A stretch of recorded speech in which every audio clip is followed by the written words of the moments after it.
Đó, anh tao kia Dạ thưa. ngayនេះខ្ញុំធ្វើម្ហូបមួយមុខឲ្យអ្នកទាំងអស់គ្នាមើលសូមមើលបានល្អគ្រប់ជ្រុងជ្រោយណាហើយ follow ខ្ញុំផងនៅពេលដែលខ្ញុំធ្វើយើងមានគ្រឿងផ្សំស្រស់ល្អពីផ្សារទំនើបជីបម៉ង supermarket ដូចជាល្ពៅកូនពេញប៉ោះជីវិនស៊ុយខ្ទិះដូងប៊ឺជាពិសេស scallop ឥឡូវសូមមើលការបង្ហាញរបស់ខ្ញុំណា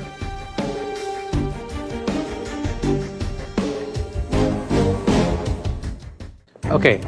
ដំបូងយើងចាប់ផ្ដើមធ្វើពីល្ពៅនេះយើង